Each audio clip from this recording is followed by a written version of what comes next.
Dear students, अस्सलाम वालेकुम। इस्लामियात की क्लास में सबको वेलकम कहती हूँ।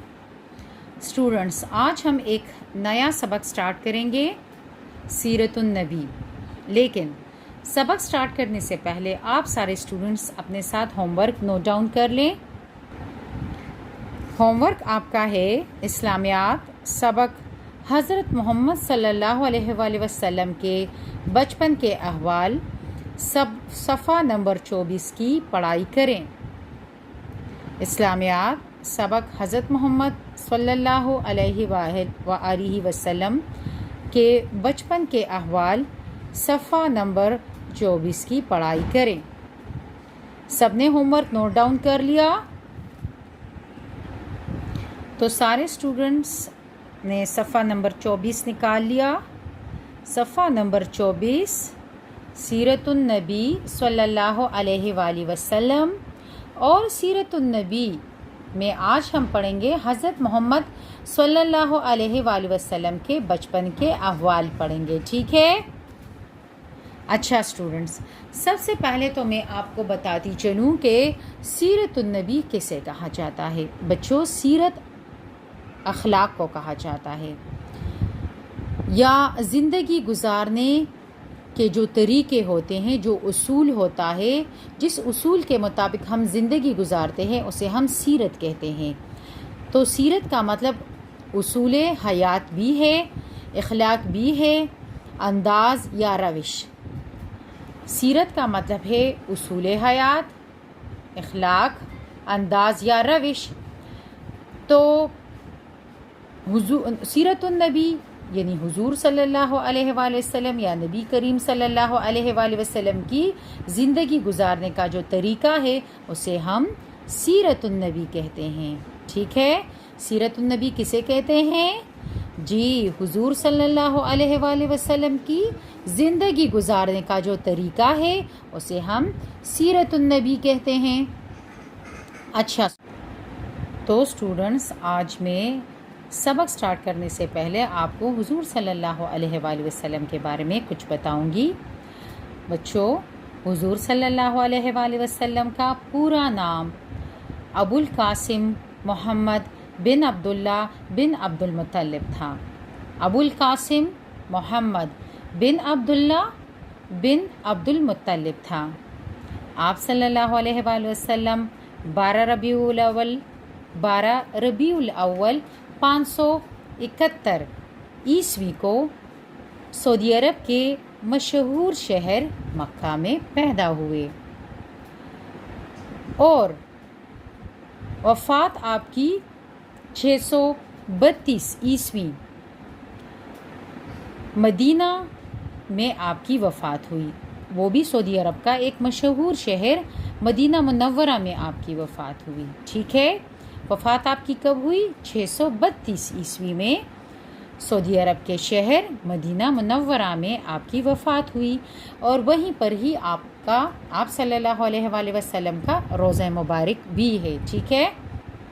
अच्छा बच्चों, आप सल्लल्लाहु अलैहि वसल्लम की वालिदा का नाम हज़रत बीबी आमना था।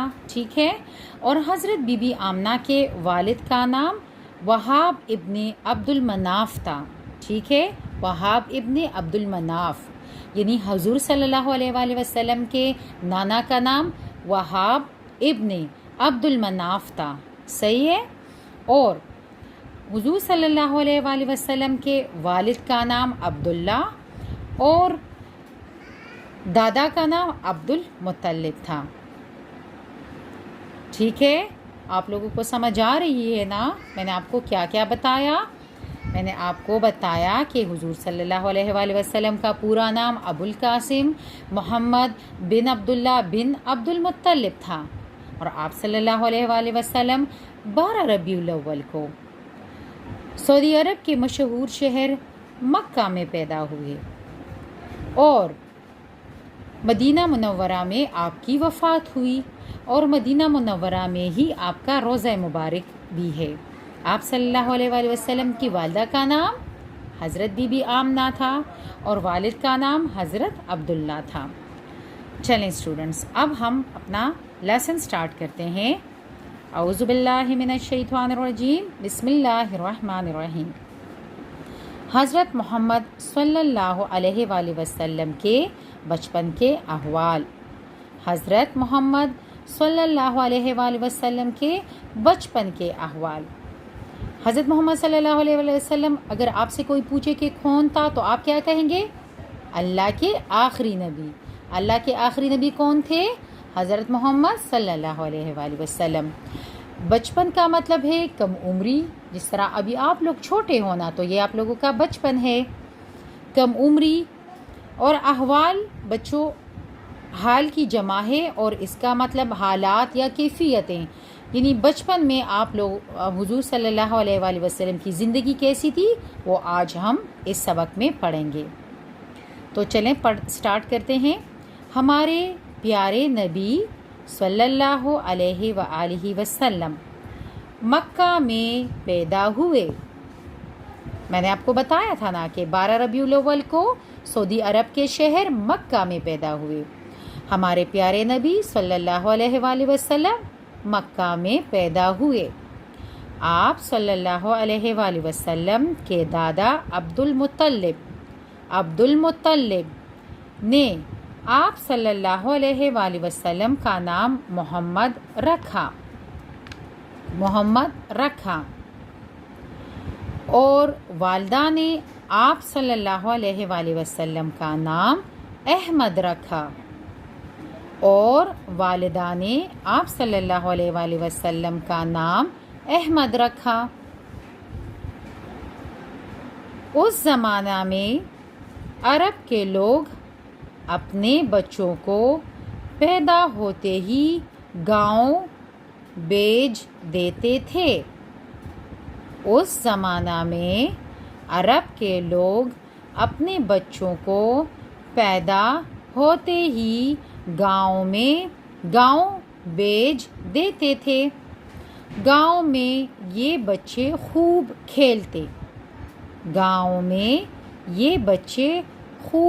खेलते। उनकी सेहत अच्छी हो जाती और वो अच्छी अरबी ज़बान भी सीख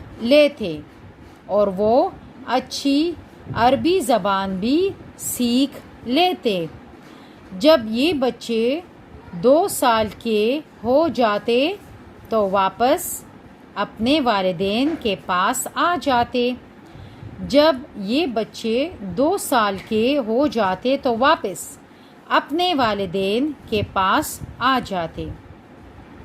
अच्छा बच्चों, यहाँ पर मैंने कुछ वर्ड्स अंडरलाइन किए हैं, आप लोग भी करें। ज़माना का मतलब है दौर या अहद। ज़माना का मतलब है दौर या अहद। वापस का मतलब है लौटा हुआ या फिरा हुआ। अच्छा बच्चों, इस पैराग्राफ में आप लोगों ने क्या पढ़ा अभी मैं आपको बताऊंगी। सबसे पहले हमने इसमें पढ़ा कि हुजूर सल्लल्लाहु अलैहि वसल्लम मक्का में पैदा हुए।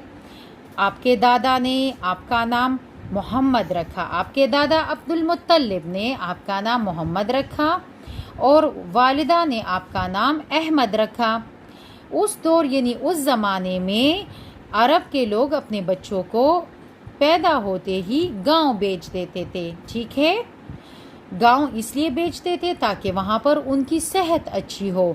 ताज़ा हवा गांव में होती है, शहरों में तो हवा गंदी होती है ना, बहुत ज़्यादा धुआं होता है, बहुत ज़्यादा लोग होते हैं। जबकि गांव की जो हवा होती है वो खेतों की वजह से बहुत ताज़ा होती है, बहुत ज़्यादा दरख्त होते हैं गांव में, तो वहाँ की आबो हवा बहुत ताज़ा होती है। और जब उस ताज़ा आबो हवा में लोग सांस लेते हैं तो इंसान जो है तो वो भी ताज़ा हो जाता है, उनकी सेहत भी अच्छी हो जाती है।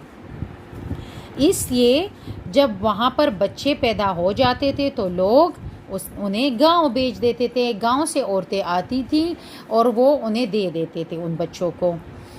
پھر گاؤں میں بچے خوب کھیلتے تھے، اس سے ان کی صحت اچھی ہو جاتی تھی، اور اس کے علاوہ عربی زبان صحیح عربی زبان جو تھی تو وہ سیکھ جاتے تھے، کیونکہ شہروں میں بہت مختلف علاقوں کے لوگ آ کے بستے تھے، جس سے جو عربی زبان تھی تو اس میں وہ ملی ہوئی تھی، اس میں لوگ کچھ دوسری زبانوں کے الفاظ بھی استعمال کیا کرتے تھے، یعنی سلیس جو عربی تھی تو وہ نہیں بولتے تھے، اس لیے لوگ انہیں گاؤں بیچتے تھے تاکہ گاؤں میں وہ لوگ جو بچے ہیں وہ اچھی عربی جو سلیس عربی ہے اسے سیکھے۔ سمجھ آ گئی آپ کو؟ گاؤں میں بیچنے کے دو مقاصد تھے، ایک تو اچھی صحت اور دوسری اچھی عربی، سلیس عربی جو ہے تو وہ سیکھتے تھے۔ پھر جب یہ بچے 2 سال کے ہو جاتے تو واپس اپنے والدین کے پاس آ جاتے تھے، ٹھیک ہے۔ اب ہم جاتے ہیں نیکسٹ پیراگراف کی طرف۔ ہمارے پیارے نبی صلی اللہ علیہ وآلہ وسلم ابھی کچھ ہی دن کے تھے کہ گاؤں کی عورتیں مکہ سے نومولود اور چھوٹے بچوں کو لینے آئیں، ٹھیک ہے۔ ابھی ان گاؤں کی عورتوں میں بی بی حلیمہ بھی تھیں، ان گاؤں کی عورتوں میں بی بی حلیمہ بھی تھیں، جن کا تعلق 7 قبیلے سے تھا، ان کا خچر بہت کمزور تھا۔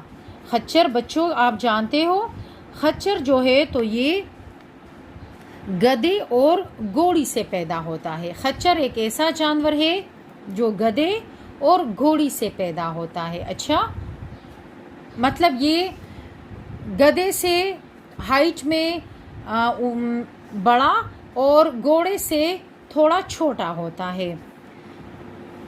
کمزور کا مطلب ہے کم طاقت تھا، ضعف تھا اس میں، ٹھیک ہے۔ ساتھ ایک کمزور اور بوڑھی اونٹنی بھی تھی، ٹھیک ہے۔ وہ بہت آہستہ چلتی تھی، یعنی بہت سست تھی وہ۔ آہستہ چلنے کا مطلب ہے سست جانا۔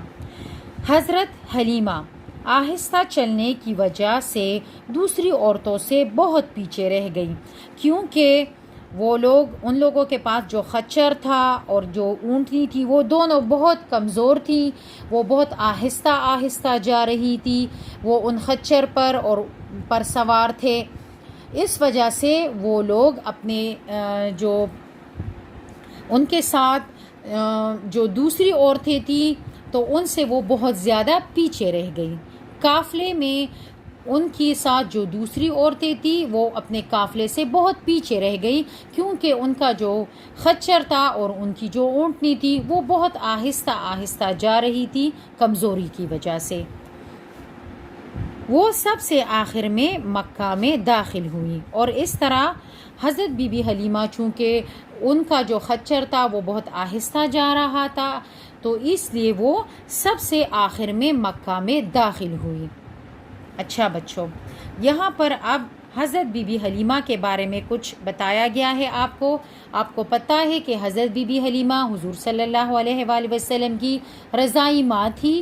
رضائی ماں کا مطلب ہے کہ انہوں نے انہیں دودھ پلایا تھا، ٹھیک ہے، دودھ پلایا تھا، اس لیے ہم انہیں رضائی ماں کہتے ہیں۔ حضرت حلیمہ ان کی رضائی ماں تھی۔ اس میں آپ کو بتایا گیا ہے کہ جب حضور صلی اللہ علیہ وآلہ وسلم پیدا ہوئے تو وہ ابھی کچھ دن کے ہی تھے کہ گاؤں کی کچھ عورتیں چھوٹے اور نومولود بچوں کو لینے کے لیے آئیں۔ اس میں ان عورتوں میں بی بی حلیمہ بھی تھی، لیکن بی بی حلیمہ اپنے کمزور خچر اور کمزور اونٹنی کی وجہ سے اس قافلے سے کافی پیچھے رہ گئی تھی، اور وہ مکہ مکرمہ بہت آخر میں پہنچی، ٹھیک ہے۔ امید ہے آپ لوگوں کو اس کی سمجھ آ گئی ہوگی۔ گھر میں آپ لوگوں نے اس کی بار بار دہرائی کرنی ہے، پڑھائی میں دے چکی ہوں صفحہ نمبر 24 کی پڑھائی آپ گھر میں کریں گے، ٹھیک ہے۔ السلام علیکم۔